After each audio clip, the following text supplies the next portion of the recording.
Hey guys, this is Max from Maximum Survivors. Today I want to talk to you guys a little bit about uh, navigation. I carry a GPS with me most of the time when I'm hunting. I hunt a place called the River, and I've gotten lost down there several times. This one time I was deer hunting, shot a deer down, and brought my deer stand, come down the tree, and I walked over there where I shot the deer at, and I said, "Yeah, right here where she took off," and I went to trailing her. Had my cell phone and all in my pocket. I trailed as far as I could trail, and I come back to the same spot I shot. If you're a deer hunter, you understand you always come back to your original spot till you can find your location and all. So I come back to the spot the second time, and I said, I need to get my phone out of my pocket. I said, no, I'm just right here. I walk these woods all the time. I know where I'm at. So here I go. I take off again. I trail down through there about 100 yards, and I'm finding little spots of blood and all. And I come back to the tree and I said, get that phone. Didn't get that phone. I went off trailing again. And you guys, when you're down and you're shining with your flashlight and you're looking for spots here and there. And it's always good to do, one good thing is knock the deer down, keep the deer down, and drag the deer back to the vehicle or load it on your four-wheeler or ATV or some sort of what you got and go on home and get him processed. But sometimes hunters know that you're not that lucky. You don't get your deer every time you shoot it. Sometimes you have to trail. So on this occasion, this is what I was doing. I was trailing the deer, and I'm down through there, and I'm looking, and I'm looking, and I'm looking. And the next thing I know, I look up, and I look around, and I look this way, and I said, I am lost. I am turned around. So I've done made my mind up that night that I was gonna have to spend the night in the woods. Could not find my way out. Daytime different. Like I said, I've walked that place a bunch of times, know the area well.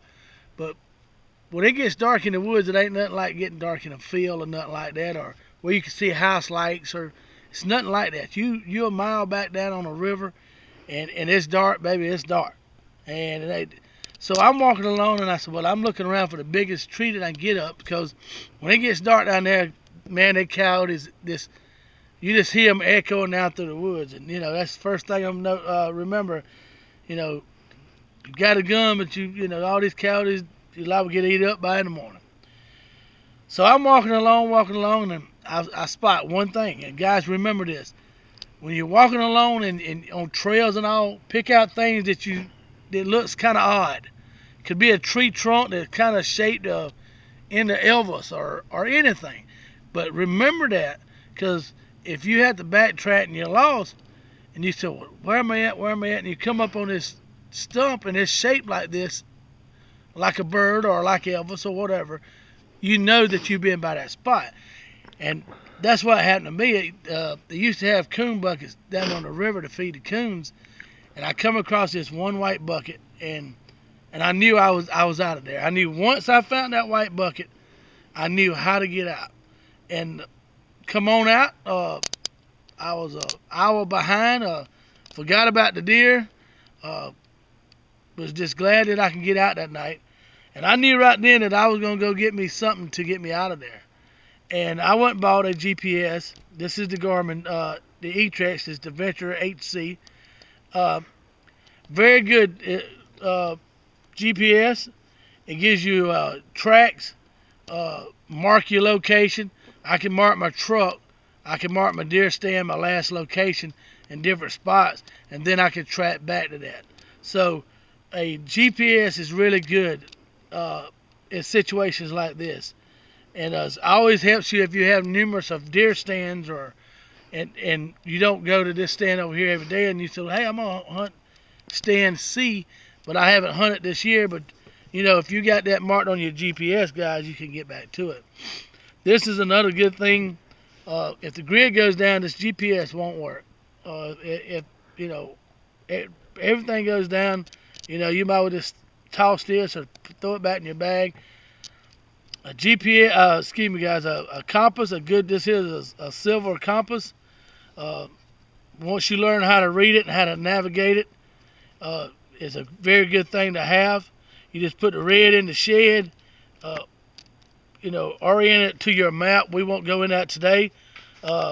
This is a map. This is happened to be a road map. I'm not going to show you a map of where I'm at, but or where my bug out location would be or anything like that. But you just take your compass, you orient it to your map. Then once you get it all oriented, you know which is north, and then you could, shoot you an asthma and keep going.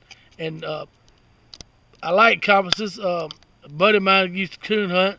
Boy, he'd hear that coon dog trail, and he'd tree way back down in the woods, and he'd shoot that thing where that dog was barking at. And I mean, back in the day when I was a kid, you get lost every night you went to coon hunting. So we just hit the woods where there was a tree.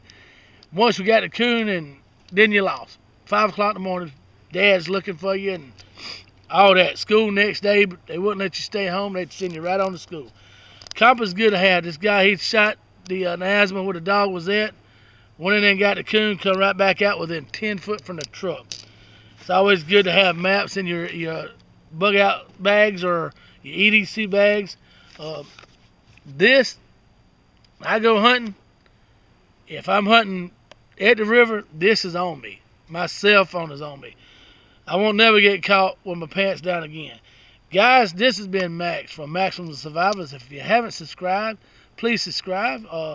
Would love for you to come look at our YouTube channels and our Facebook. Catch us on Facebook.